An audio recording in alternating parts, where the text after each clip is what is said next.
Hello class. ये जो topic हम पढ़ रहे हैं वो transistor as an amplifier. Last topic में मैंने आपको समझा दिया था कि एम्पलीफायर क्या होता है। एम्पलीफायर वो क्या करता है, इनपुट में जो भी उसको सिग्नल मिलता है वो आउटपुट में क्या करता है, बढ़ा देता है। जैसे हम माइक में बात करें तो माइक में हम धीरे से बात करते हैं, लेकिन जो साउंड सिस्टम होता है मतलब जो स्पीकर्स होते हैं उसी को बड़े आवाज में पेश करते हैं। सपोज टू बी हमने इनपुट का जो सिग्नल दिया कुछ इस तरह से दिया, इतना सा, और आउटपुट में जो ये सिग्नल मिलेगा कुछ इस तरह से मिलेगा। सिग्नल चेंज नहीं होगा, सिग्नल का शेप वही रहेगा, बस उसका मैग्नीट्यूड जो है, यहाँ पर अगर मैग्नीट्यूड इसका इतना था तो यहाँ पर मैग्नीट्यूड इसका क्या हो गया, इतना बढ़ गया। तो चांसेस ये है कि 20 से 200 गुना ज्यादा ये जो आउटपुट है वो बढ़ जाता है। इस केस में करंट अपने को बहुत ज्यादा मिलता है, लार्ज करंट मिल जाता है। ये हमने लास्ट टाइम भी देख लेते। तो यहाँ पर ये आपको दिख रहा है एनपीएन ट्रांजिस्टर, ठीक है। यहां से आप बराबर देखोगे तो ये क्या है, एन पी और ये क्या है, एन। एनपीएन ही यूज करते हैं यहाँ पर एज एन एम्पलीफायर, क्योंकि एन मतलब क्या होता है, वहां पर निगेटिव चार्जेस होते हैं, इलेक्ट्रॉन्स होते हैं, मतलब इलेक्ट्रॉन्स होते हैं, और इलेक्ट्रॉन्स की जो मोबिलिटी होती है एज कंपेयर टू होल्स बहुत ज्यादा होती है। इसलिए एनपीएन ट्रांजिस्टर ही प्रेफर करते हैं as compare to PNP transistor, क्योंकि P stands for P positive, वहां पर होल्स होते हैं। होल्स की मोबिलिटी ज्यादा नहीं होती, क्योंकि इलेक्ट्रॉन्स जो है बहुत ज्यादा स्पीड से एक्सेलरेट कर सकते हैं एज कंपेयर टू होल्स। इसीलिए ही इलेक्ट्रॉन्स की वजह से एनपीएन ट्रांजिस्टर ही प्रेफर करते हैं। तो यहाँ पर एनपीएन ट्रांजिस्टर यहाँ पर इस सर्किट में जोड़ा है और ये एम्पलीफायर का सर्किट है। इस सर्किट में देखो यहाँ पर इनपुट सिग्नल दे दिया गया है। अब इनपुट सिग्नल देते तो आप सोचो कि हमने यहाँ पर लगा दिए माइक और यहां से मिल रहा है आउटपुट सिग्नल। तो जो आउटपुट सिग्नल है वहां पर हमने कनेक्ट किया है कोई तो भी स्पीकर वगैरह। तो इनपुट में माइक कनेक्ट किया है और आउटपुट में क्या है, स्पीकर कनेक्ट किया गया है। अब यहाँ पर ये जो है इनपुट सर्किट और ये जो है आउटपुट सर्किट, यहाँ पर इमीटर इन दोनों में कॉमन दिखता है, इसलिए कॉमन इमीटर ये कॉन्फ़िगरेशन है। जो इनपुट में जो बैटरी हम देते हैं VBB नाम है, और आउटपुट की जो बैटरी है उसे VCC नाम है, ठीक है। ये नाम ऐसे दिया है लेकिन बहुत स्पेसिफिक इसका कुछ मीनिंग नहीं निकलता, कुछ बहुत स्पेसिफिक फुल फॉर्म नहीं निकलता। तो बेस को जो कनेक्ट किया है वो बैटरी VBB, कलेक्टर से जो कनेक्ट किया है वो बैटरी क्या है, VCC। ये जो बेस होता है, बेस वाला जो सर्किट होता है इधर का, मतलब इनपुट सर्किट, वो फॉरवर्ड बायस में रहता है, और जो आउटपुट वाला सर्किट रहता है वो हमेशा ही रिवर्स बायस में रहता है। ऐसा ही करना पड़ता है, नहीं तो फिर ट्रांजिस्टर ये वर्क नहीं करता। तो ये जो बैटरी प्रोवाइड की है, फिर इनपुट का कुछ रेजिस्टेंस है, इनपुट सर्किट का जो रेजिस्टेंस है वो RB है। बेस है तो बेस में से कौन सा करंट जाएगा, IB ही जाएगा। देखो यहाँ पर बैटरी जिस हिसाब से कनेक्ट की है पॉजिटिव है, पॉजिटिव के तरफ से ही करंट फ्लो होता है, तो ये क्या दिया है, IB इस डायरेक्शन में जा रहा है। यहाँ की अगर जो बैटरी जो प्रोवाइड की है VCC, पॉजिटिव यहाँ पर है, इसलिए करंट की डायरेक्शन कैसे रहेंगी, ऐसे। कलेक्टर की तरफ में जाने वाला करंट क्या हो गया, IC हो गया, और यहाँ से जो करंट निकल रहा है इमीटर से, इसलिए ये IE नाम दिया है, और इसको ग्राउंड कर दिया है, और ये कॉमन इमीटर टाइप कॉन्फ़िगरेशन है। आउटपुट में जो लोड लगाया है, लोड रेजिस्टेंस, वो क्या है, RL। अब यहाँ पर आपको एक कैपेसिटर भी दिखता है। कैपेसिटर का काम क्या होता है, यहाँ पर जो इनपुट का हम सिग्नल प्रोवाइड करते हैं वो AC सिग्नल होता है, अल्टरनेट सिग्नल। तो अल्टरनेट सिग्नल इस कैपेसिटर से सामने बढ़ सकता है, लेकिन ये जो बैटरी है, बैटरी से जो DC सिग्नल है, DC सिग्नल इधर में नहीं आना चाहिए, इसलिए कैपेसिटर लगाया है। आप अगर ऐसा सोचो कि अल्टरनेट का इस तरह का जो साइकिल है वो यहाँ से ट्रेवल कर सकता है, सामने जा सकता है, लेकिन यहाँ से जो DC है, DC उधर में नहीं आना चाहिए, इसीलिए यहाँ पर कैपेसिटर कनेक्ट किया गया है। ऐसा ही कैपेसिटर हमें आउटपुट में भी दिखता है। आउटपुट में यहां से AC सिग्नल जाना चाहिए और DC रुक जाना चाहिए, इसीलिए वहां पर कैपेसिटर लगाया गया है। अब यहाँ पर ये जो इनपुट सर्किट दिखता है, हम यहाँ पर किरचॉफ्स का लॉ यूज करेंगे, किरचॉफ्स लॉ ऑफ वोल्टेज। कुछ इस तरह से हम किरचॉफ्स लॉ इस लूप में चलाएंगे, ये हो गई डायरेक्शन। अब इस डायरेक्शन में हम जाएंगे, यहाँ पर किरचॉफ्स लॉ हम यूज करेंगे वोल्टेज का, यहाँ पर भी हम किरचॉफ्स लॉ यूज करेंगे। चलो इस तरह से हमने इसको यूज कर दिया, ठीक है। तो फिलहाल ये सोचते हैं कि हमने जो इनपुट सिग्नल दिए थे वो इनपुट सिग्नल नहीं दिए हैं, ठीक है। जब इनपुट सिग्नल हमने नहीं दी है उस वक्त की हम बात करेंगे। जब इनपुट सिग्नल नहीं दिए तब क्या होगा, अब इधर से जाएंगे, मान लेते यहां से अपना स्टार्ट हो गया लूप, इधर से जाते हैं तो ये VBB है, फर्स्ट क्या है नेगेटिव और सेकंड क्या है पॉजिटिव, तो पॉजिटिव VBB। फिर हम सामने बढ़े, रेजिस्टेंस के अक्रॉस का जो भी वोल्टेज रहेगा वो क्या रहेगा IB/RB, लेकिन डायरेक्शन ऑफ लूप और करंट की डायरेक्शन सेम है इसलिए -IB/RB। फिर हम यहां पर आगे बेस तक और इमीटर। अब बेस और जो इमीटर है, बेस और इमीटर इनके बीच में वोल्टेज रहेगा, हमने क्या वोल्टेज प्रोवाइड किया वो अलग बात, और यहाँ पर क्या है वो अलग बात, क्योंकि यहाँ पर रेजिस्टेंस लगाया है। तो थोड़ी देर के लिए मैं डायरेक्शन लूप की हटा देता हूं और आप ऐसा कंसिडर करो इसके अक्रॉस में यहाँ पर जो वोल्टेज है वो क्या है, वोल्टेज जो बेस इमीटर वाला है, ठीक है। बेस इमीटर का वोल्टेज यहाँ पर अप्लाई किया है, ये आप कंसिडर करो, ये डायग्राम में ड्रॉ किया नहीं जाता। अब हम यहां तक आ चुके थे IB/RB, फिर यहां से BE के बीच में कौन सा वोल्टेज है VBE, और VB अभी पॉजिटिव लेंगे कि निगेटिव लेंगे, सेकंड वाला टर्मिनल अपने को लेना पड़ता है, सेकंड वाला, तो E किसको कनेक्ट है नेगेटिव को, इसलिए क्या हो जाएगा -VBE और इक्वल्स टू क्या हो जाएगा 0। हमने किरचॉफ्स लॉ ऑफ वोल्टेज पढ़ लिए है, वो आप लोग देख सकते हो, ठीक है। तो इनपुट में जो हमने करंट इनपुट का जो है, इनपुट का सिग्नल जब हमने नहीं दिए तब की हम बात कर रहे, तो यहां पर मैं लिख देता हूं when input signal is not given, उस समय की बात है, ठीक है। तो देखो यहाँ पर हमने किरचॉफ्स लॉ लगा दी, इस लूप से हमने लगाया है, ठीक है। यहाँ पर देखो VBB माइनस पहले बाद में प्लस है, प्लस वाला सिंबल हम यूज करेंगे प्लस VBB। RB के अक्रॉस में जो वोल्टेज रहेगा IB/RB, लेकिन डायरेक्शन ऑफ करंट और डायरेक्शन ऑफ लूप वही है -IB/RB। B से लेकर E के बीच में यहाँ पर वोल्टेज रहेगा वो क्या रहेगा VBE, लेकिन B के बाद में E टर्मिनल का क्या है निगेटिव, इसलिए -VB इक्वल्स टू क्या हो जाएगा 0 हो जाएगा। अब यहां से अगर हम VBB की वैल्यू ढूंढते हैं तो फिर इन सभी चीजों को हमें क्या करना पड़ेगा, दूसरे साइड में लेके जाना पड़ेगा। तो चलो VBB इक्वल्स टू क्या हो गया, VB उधर में चले गया तो VBE प्लस हो गया, और ये माइनस भी क्या हो जाएगा उधर में प्लस IBR, और ये क्या हो गया B। इसे मान लेते हैं हम इक्वेशन नंबर 1। अब ये कहा के लिए है, इनपुट सिग्नल जब नहीं दिए तब, लेकिन इनपुट वाले सर्किट के लिए, ठीक है। ये कौन से सर्किट के लिए, फॉर इनपुट सर्किट। तो चलो वो भी कंटिन्यू कर लेते, फॉर इनपुट सर्किट, ठीक है। अब हम आउटपुट सर्किट के लिए देखते हैं, for output circuit using Kirchhoff's law of voltage, KLV, Kirchhoff's law of voltage.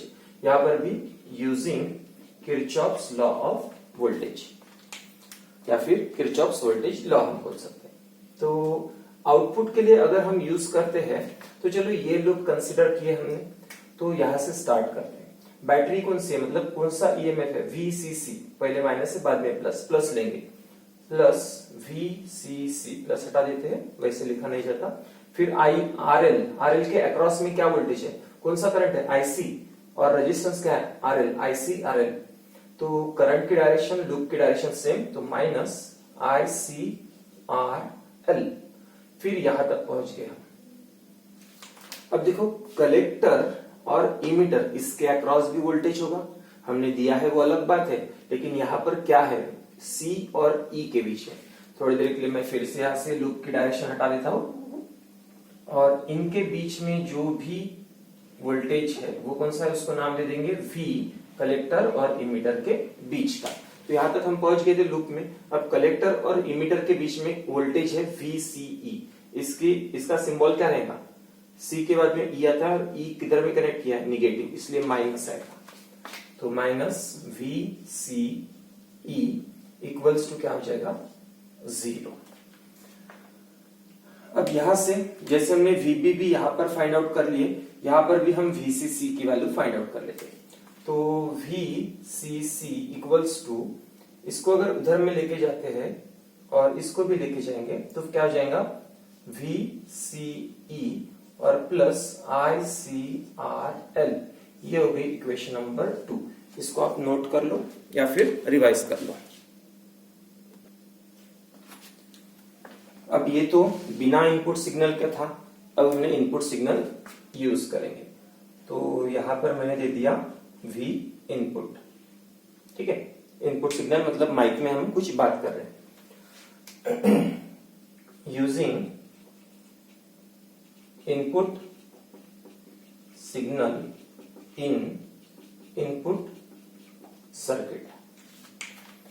अब देखो, जब कोई इनपुट नहीं था तब ये मैटर था, ठीक है। अब इनपुट दे दिए, अब इनपुट दे दिए तो इसका भी तो करंट जाएगा। बैटरी अपना करंट भेज रही है वो बात अलग है, बैटरी अपना वोल्टेज भेज रही है वो बात अलग है, लेकिन जो इनपुट जा रहा है वो भी तो जा रहा है। तो अभी इसके साथ में प्लस में क्या जाएगा, VI भी जाएगा। मतलब पहले VB भी जा रहा था बिना इसके, क्योंकि हमने लिखे थे इनपुट सिग्नल नॉट गिवन। अब इनपुट सिग्नल क्या हुआ, दे दिया हमने, तो VB तो जाएगा ही, VB के साथ में क्या आएगा, VI। तो देखो इक्वेशन को हम किस तरह से मॉडिफाई कर सकते हैं। ये जो VBB है इसको मैं यहां पर लिख रहा हूं। देखो VBB तो रहेगा, लेकिन उसके साथ में क्या हो जाएगा, इनपुट वोल्टेज, इनपुट सिग्नल भी जाएगा, इक्वल्स टू। अब ये जो राइट हैंड साइड है ये जैसे कि वैसे देखो VBE प्लस, अब ध्यान दो VBE ये इसके अक्रॉस का वोल्टेज। अब हमने पहले जब इसको नहीं दिए थे तब VBE था, अब इसको भी दे दिए तो वो भी बढ़ेगा कुछ ना कुछ, B और E के बीच का कुछ ना कुछ वोल्टेज तो बढ़ेगा। तो सिर्फ वो VBE नहीं रहेगा और थोड़ा सा बढ़ जाएगा। तो चलो जो थोड़ा सा बढ़ेगा उसको मैं लिख देता हूं VBE, चेंज इन VB, थोड़ा सा बढ़ गया, ठीक है। इसी इक्वेशन को हम देख रहे हैं VBB, ठीक है। VBB में हमने एडिशनल और इनपुट वोल्टेज डाल दिए थे VI, फिर VBE, यहां पर बढ़ने की वजह से यहां पर भी बढ़ेगा वोल्टेज, इसलिए चेंज इन वोल्टेज थोड़ा सा हमने बढ़ा दिया इसमें। और क्या था, IBRB प्लस IBRB, और ये कैसे है, यूजिंग इक्वेशन नंबर 1। उसी में हमने क्या कर दिया, इनपुट सिग्नल ज्यादा के बढ़ा दिए, यहाँ पर VI बढ़ा दिए, और यहाँ पर जो बेस और इमीटर के बीच में जो वोल्टेज थोड़ा सा बढ़ेगा वो भी हमने change in voltage across base emitter लिख दिया हमने। अब इसको अगर फिर से हम देखेंगे तो इसको थोड़ा सा हम मॉडिफाई कर सकते हैं, जैसे कि VBB plus VI equals to, इसको हम साथ में लिखते हैं VBE plus IBRB plus delta VBE, ठीक है। इक्वेशन नंबर 1 क्या बोल रही है, VBE plus IBRB equal to VBB। VBE plus IBRB, इसके जगह हम क्या लिख सकते हैं, VBE प्लस IBRB की जगह VBB लिख सकते हैं। तो चलो इस टर्म के जगह हम लिख देते हैं VBB प्लस डेल्टा VBE, और इधर में क्या था, VBB प्लस VI। ये VBB इधर में गया या फिर ये इधर में आ गया तो माइनस ही हो जाएगा, और ये दोनों चीज क्या हो जाएंगे, कैंसल हो जाएंगे। तो इधर में क्या बचेगा, VI equals to delta VBE, VI equals to delta VBE। Check कर लो, एक टर्म है input dynamic resistance. Input circuit का जो रेजिस्टेंस है उसके बारे में होता है ये, और ये होता है input dynamic resistance RI equals to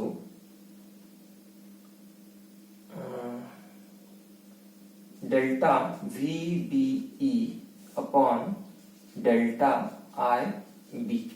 ये होता है इनपुट डायनामिक रेजिस्टेंस। ये जो इनपुट सर्किट है उसका resistance, input dynamic resistance RI equal to delta VBE upon delta IB होता है। तो इसके हिसाब से देयरफॉर, इसके हिसाब से डेल्टा VBE इक्वल्स टू क्या होता है, डेल्टा आई बी आ रहा है, डेल्टा आई बी इंटू क्या हो जाता है आर आर। ये अगर टर्म आपको समझी होगी तो देखो delta V B E equal to delta I B आ रहा है होता है। तो इसको मैंने सेकंड तक ले लिया था, इसको बोल देते इक्वेशन नंबर 3, इसको बोल देते इक्वेशन नंबर 4। तो फिर फ्रॉम यहां पर कर लेते हैं,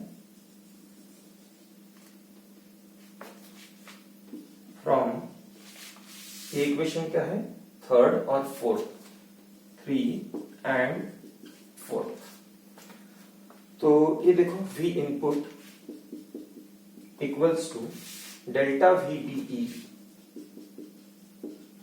इक्वल्स टू ही क्या होता है डेल्टा वी बी यानी डेल्टा आई बी आ रहा है, delta I B R I. इस तरह से हम बोल सकते हैं कि V I equals to delta I B into R I होता है। और इसको हम दे देते हैं इक्वेशन नंबर 5। और ये वी आई मतलब क्या होता है इनपुट सिग्नल, इनपुट सिग्नल जो हमने दिया है V I equals to delta I B मतलब बेस करंट जो चेंज हो गया है वो, और ये input dynamic resistance R I होता है। नोट कर लो आप इसे। हमने जब सिग्नल यूज किए थे तो इनपुट सर्किट में ये यूज कर ली हमने, फिर आउटपुट सर्किट बाकी था, जैसे हमने हेडलाइन दे दी थे using input signal in input circuit. तो वैसे ही using by using input signal hence in output circuit, output circuit में क्या होगा। तो देखो ये इक्वेशन नंबर 2 अपने को पता है, तो लिख लेते हैं यूजिंग इक्वेशन 2। इक्वेशन 2 हमने आउटपुट सर्किट के लिए यूज किए थे, VCC ये लिख देता हूं मैं, VCC equals to VCE plus ICRL, ICR into L। अब देखो जब हमने इनपुट सिग्नल दे दिए, जब इनपुट सिग्नल नहीं था तो ये था सेकेंड इक्वेशन, जब इनपुट सिग्नल दे दिए तो क्या क्या चेंजेस होगा। तो VCC क्या चीज है बैटरी, देखो पहले भी यही बैटरी थी बाद में भी यही बैटरी, पहले के बैटरी से बाद में की बैटरी माइनस करें तो आंसर कितना आ जाएगा 0, सेम बैटरी से सेम बैटरी माइनस करेंगे तो आंसर कितना आ जाएगा 0 इक्वल्स टू VCE। VCE क्या चीज है VCE ये देखो कलेक्टर और इमीटर के बीच का वोल्टेज VC। अब देखो यहां से अगर ये टर्मिनल में ऐसे निकालता हूं, VCE का टर्मिनल ऐसे निकाल दिया, ये बाहर लेके गए तो VCE मतलब ही क्या दिखता है अपने को आउटपुट वोल्टेज। तो VCE के जगह देखो VCE यही क्या है आउटपुट वोल्टेज, तो VCE के जगह लिख दिया V0 प्लस ICRL। तो फिर यहां पर V0 इक्वल्स टू क्या हो जाएगा माइनस ICRL। ठीक है, इसको भी नोट कर लो। लेकिन यहां पर अपने को यह भी पता है कि जब हमने इनपुट सिग्नल चेंज किए थे तो आउटपुट में भी कुछ ना कुछ वेरिएशन आएंगे, तो वेरिएशन के लिए हम यहां पर डेल्टा लिखेंगे, डेल्टा V0। इन सभी पर हम लिख सकते हैं, चलो लिख लेते हैं delta VCC equal to delta VCE और प्लस डेल्टा ICRL। देखो जैसे हमने यहां पर लिखे थे, कहां पर गया वो, यहां पर हमने डेल्टा VBE किए थे, क्यों, क्योंकि जब इनपुट सिग्नल डाल दिए थे तो आउटपुट सिग्नल में भी कुछ फर्क पड़ता है, कुछ ना कुछ बढ़ेगा, वैसे आउटपुट सर्किट के भी सब कुछ चीजें बढ़ जाएंगी। तो ये जो सेकंड इक्वेशन था ये हमने जैसे के वैसे लिख रहे थे, अब इनपुट सिग्नल डाल दिए तो सेकंड ये जो है VCC उतने का उतना नहीं रहेगा, चेंज इन VCC हो जाएगा, VCE भी चेंज इन VCE हो जाएगा और ICRL भी चेंज इन ICRL हो जाएगा। तो VCC बैटरी तो सेम है, पहले की और बाद में की बैटरी सेम रहेंगी, वो कांस्टेंट रहेंगे, मतलब चेंज कुछ भी नहीं रहेगा, चेंज 0 रहेगा। VCE जो कि आउटपुट वोल्टेज था वो मैंने समझा दिया, वो आपको आउटपुट वोल्टेज था। फिर चेंज इन ICRL, ये चेंज इन ICRL यहाँ पर लिख दिया, ये डेल्टा का सिंबल यहाँ पे रह गया था, तो चेंज इन ICRL। अब देखिए आउटपुट वोल्टेज आप देखते हो तो माइनस में आ रहा है, ठीक है ना, माइनस ICRL, और इनपुट वोल्टेज अगर आप देखोगे यहां से ये इनपुट वोल्टेज प्लस में आ रहा है, इनपुट वोल्टेज प्लस में आ रहा है और आउटपुट वोल्टेज कैसे आ रहा है माइनस में आ रहा है। तो इसका मतलब ऐसा आउट ऑफ फेज रहेगा, क्यों, क्योंकि यहाँ पर माइनस आ रहा है, मतलब इनपुट का सिग्नल अगर ऐसा रहेगा तो आउटपुट कैसे स्टार्ट होगा, आउटपुट जस्ट इसके अपोजिट ऐसे होगा, क्योंकि माइनस आ गया इसका मतलब क्या हो जाता है, output phase, out of phase, negative symbol equals to out of क्या हो गया, फेज हो गया है। तो तीसरी इक्वेशन, चौथी इक्वेशन, पांचवी, और ये हुई इक्वेशन नंबर 6। आप इसे नोट डाउन कर लो।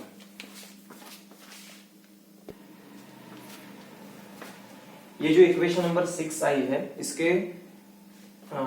इसमें थोड़ा सा हम एडजस्टमेंट करने वाले हैं। जैसे देखो delta V0 equals to minus delta ICRL, यहां पर हम डेल्टा IB से हमने मल्टीप्लाई कर दिए और डेल्टा IB से हमने डिवाइड कर दिया। ठीक है, ऑलरेडी डेल्टा लिखा था, डबल डबल मैंने डेल्टा नहीं लिखा, डेल्टा IB से मल्टीप्लाई, डेल्टा IB से डिवाइड। तो यहां पर delta IC upon delta IB, इसका एक इंपॉर्टेंट रूल है और इसे बोला जाता है, एक रिलेशन है अपने पास में, ये आपके बुक में भी दिया है और ये दिया है, आप लोग अगर देखेंगे तो पेज नंबर 327 पर AC current gain, AC current gain, इसको नाम है AC करंट गेन, और AC करंट गेन मतलब beta AC equals to delta IC upon delta IB होता है। तो AC करंट गेन क्या होता है, it is the ratio of change in collector current to the change in base current होता है। तो ये जो टर्म है, ये टर्म, इस टर्म की जगह हम लिख सकते हैं बीटा AC। तो delta output voltage equals to minus, इसकी जगह हम लिखेंगे बीटा AC RL, और ये क्या हो जाएगा IB। इस तरह से और एक आउटपुट वोल्टेज की इक्वेशन आ गई, इसको हम इक्वेशन नंबर दे देंगे 7।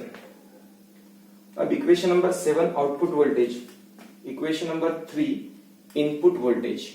ठीक है, तो इस केस में हम वोल्टेज गेन ले सकते हैं, आप इसको नोट कर लो, हम वोल्टेज गेन देखने वाले हैं। तो अभी वोल्टेज गेन हम लेंगे, वोल्टेज गेन जिसको AV से डिनोट करते हैं, और equals to output voltage to the input voltage होता है। आउटपुट वोल्टेज थर्ड के हिसाब से इनपुट वोल्टेज अपनी डेल्टा VB है और इसके हिसाब से अपना ये है डेल्टा V0। तो सातवीं इक्वेशन हम यूज करेंगे V0 की जगह। तो सातवीं इक्वेशन के हिसाब से minus beta AC RL IB पर अपॉन थर्ड इक्वेशन के हिसाब से delta VBE, delta VBE, delta VB। तो ये इक्वेशन आई है अपने पास में वोल्टेज गेन के लिए। ठीक है, तो वोल्टेज गेन इक्वल टू क्या होता है, it is the ratio of output voltage to the input voltage.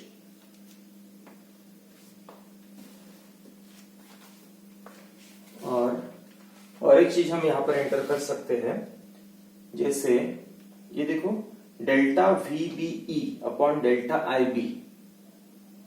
ठीक है, delta VBE upon delta IB equal to RI।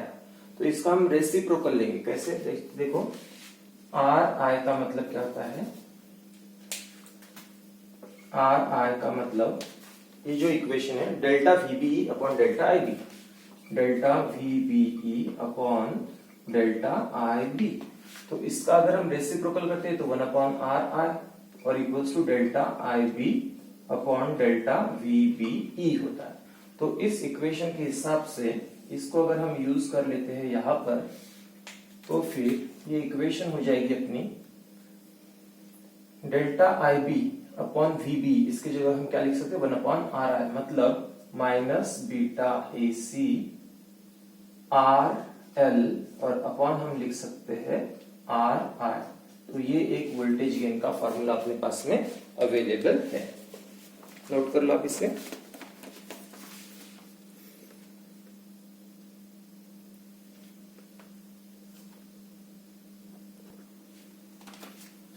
और एक छोटी सी टर्म बची है, मैं यहां पर इसको नोट कर रहा हूं, जगह नहीं है मेरे पास में। ठीक है, तो वो जो चीज है वो क्या है, पावर गेन।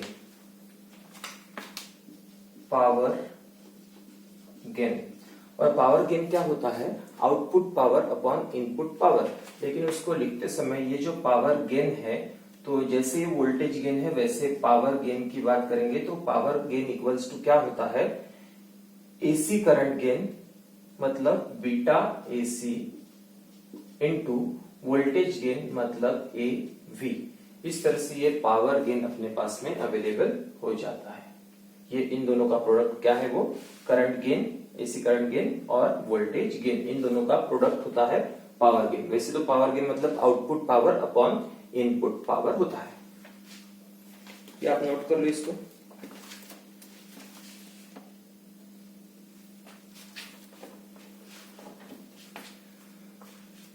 अब दो सिंपल चीजें बाकी है, इनके कैरेक्टरिस्टिक्स, ठीक है, इनपुट और आउटपुट के कैरेक्टरिस्टिक्स। होप आपने इसको स्क्रीनशॉट ले लिए होंगे, मैं इसको हटा रहा हूं। ये लास्ट पॉइंट बचे अपने ट्रांजिस्टर एज एन एम्पलीफायर के केस में, ये है इनपुट कैरेक्टरिस्टिक्स और वो है आउटपुट कैरेक्टरिस्टिक्स।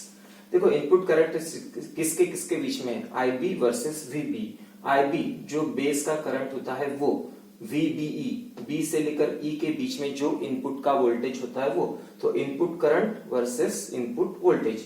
ये क्या है, output characteristics. Output current, output किसका करंट है, कलेक्टर का, इसलिए कलेक्टर का करंट जो आउटपुट करंट है। और यहाँ पर कौन सा वोल्टेज है, वीसीई, वीसीई आउटपुट वोल्टेज। तो आउटपुट वोल्टेज आउटपुट करंट के बीच का आउटपुट कैरेक्टरिस्टिक्स, और इनपुट वोल्टेज इनपुट करंट के बीच का इनपुट कैरेक्टरिस्टिक्स। अगर आप इनपुट कैरेक्टरिस्टिक्स देखते हो तो देखो यहाँ पर वोल्टेज की वैल्यू 0, 0.2, 0.6 ऐसे प्लॉट किया।